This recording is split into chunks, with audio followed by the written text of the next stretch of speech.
Welcome back to my car. I am off this morning to vote in the Australian federal elections. This is the countrywide election. And I'm sort of in a bit of a bad mood about it because I don't really want to. I will preface that by saying that back in the UK I was a strong advocate for voting in elections. Partly because I am a huge admirer of the women who fought so hard for women to get the right to vote. So I think I owe it to them to exercise my right to vote. But the reason I'm less excited about here is, number one, it's a much more boring process. As you might have seen in my local election coverage, the amount of candidates you have to vote from is gigantic. So I'm expecting about 30, 40 names on the ballot paper. So it's very tedious having to wade through all of that. But also, aside from the tedium of the complicatedness of the process, where I live in Australia has been held continuously by the same party since 1922. That's over 100 years at this point. So it does also feel pointless because the party who has been in power for all that time is not a party I would vote for. It's the equivalent of the Conservative Party in the UK, but I think worse. I wouldn't vote for them. I'm not going to vote for them, but that means the people that I will vote for don't stand a chance of winning anyway. But voting in Australia is compulsory, so if I don't vote, unless I've got a very, very good excuse, so it is possible to get out of it, but unless I've got a very, very good excuse, I think it's $100 fine. And that's not the end of the world, but I could do without the fine, so I'm heading into town to vote. I don't really want to, but anyway, so yes, that's how I'm starting my day today, in a bit of a grumpy mood. But anyhow, just get on with it, and I'll catch up with you later. Well, that is that done. I can't deny I did vote somewhat tactically, only in the sense that I just can't stand the Liberal National Party, and although it's inevitable they're going to win here, I voted for their next greatest opposition, who again isn't a party I would choose to vote for. The sort of party I would choose to vote for isn't really representative in Australia. I've done my civic duty. I resented having to do it somewhat. Nevertheless, that's done, and I will maybe insert here the results. But don't be surprised if Darren Chester wins in my area. In terms of the national picture, don't know. But anyway, I am off back home. Actually, before I go, if you can hear me over the engine noise, I meant to say there were 22 separate people that I could, or parties that I could vote for, at least, on the bigger of the two ballot papers, which is for the equivalent of, like, I guess the House of Lords, although it's very, very different. So, yes, that was tedious.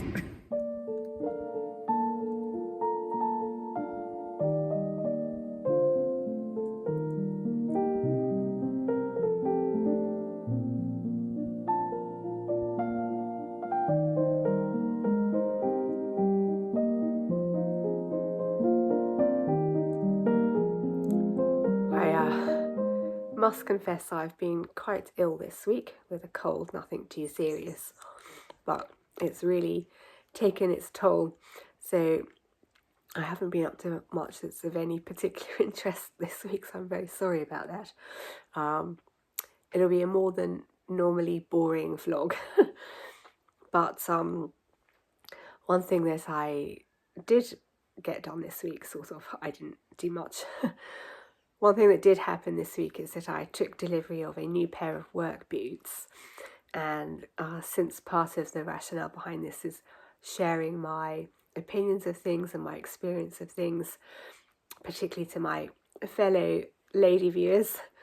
If you live the sort of lifestyle I live and are interested in getting opinions on things, I picked up some new work boots.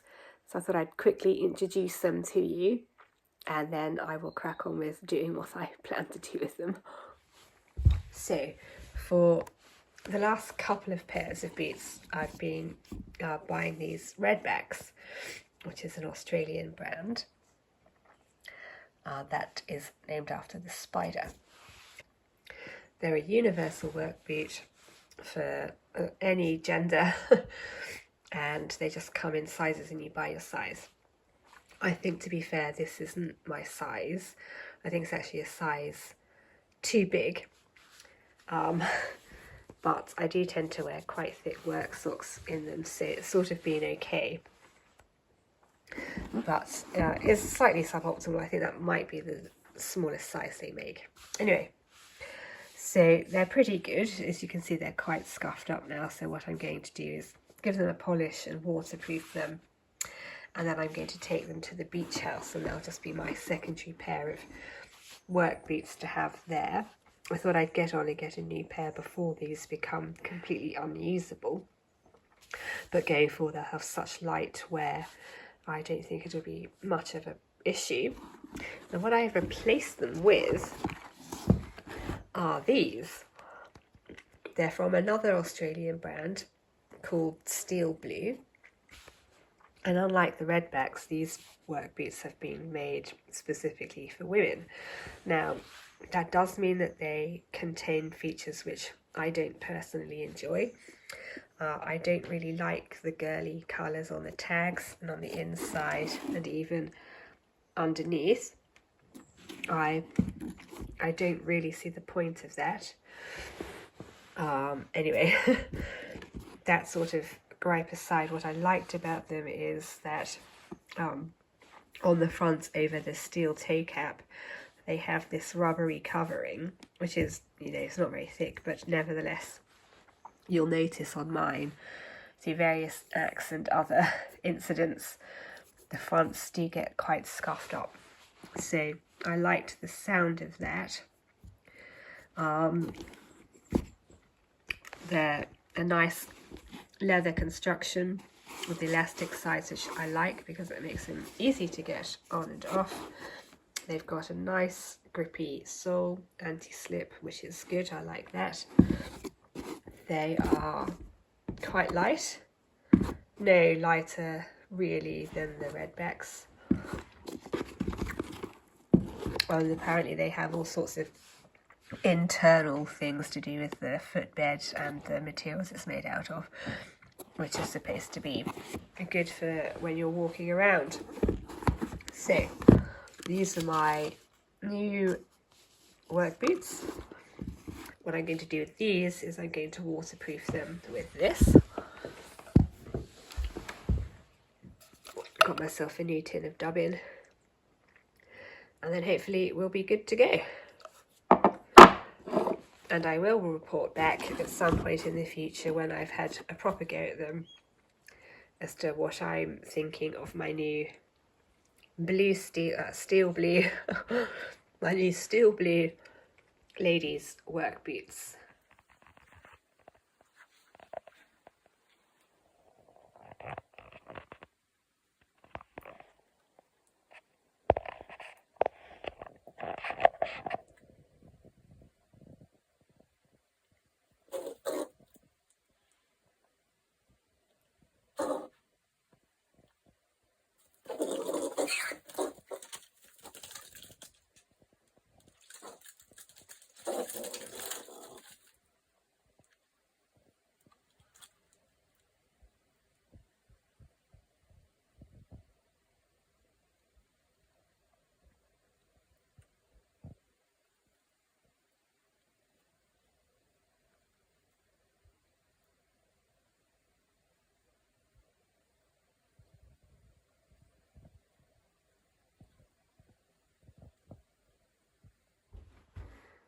Time for a house update, and it's been 10 days since I plastered the holes in the walls, and I'm very pleasantly surprised with how well that's worked actually, considering the mixture seemed so unpromising. It's actually set pretty solid. I was worried it would just flake out. It had a sort of hobnobby quality to it, but it's pretty nice. But as you can see, it's also pretty rough in terms of the finish. So what I have done is made a top coat, which is a 1-to-1 ratio of sand to clay, and I have chopped up some horsehair even finer just to have a little bit of extra binding, and I'm hoping that this will have a smoother consistency so that when I put on this final layer, the wall will have a nicer finish, more akin to the current finish, which isn't smooth by any stretch of the imagination, but is less rough than this. So now what I'm going to do is go back round and put on the top coat. And here we are then.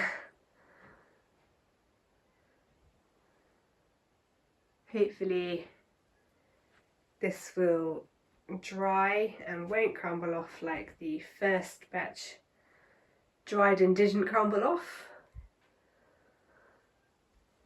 And the paint has been ordered. We're going with this colour for this room, so the base coat, and the paint has been ordered. Hopefully by the time that arrives this will have dried, which means at some point in the next couple of weeks or so we may be in a position to decorate this room, which would be lovely. We have yet to decide.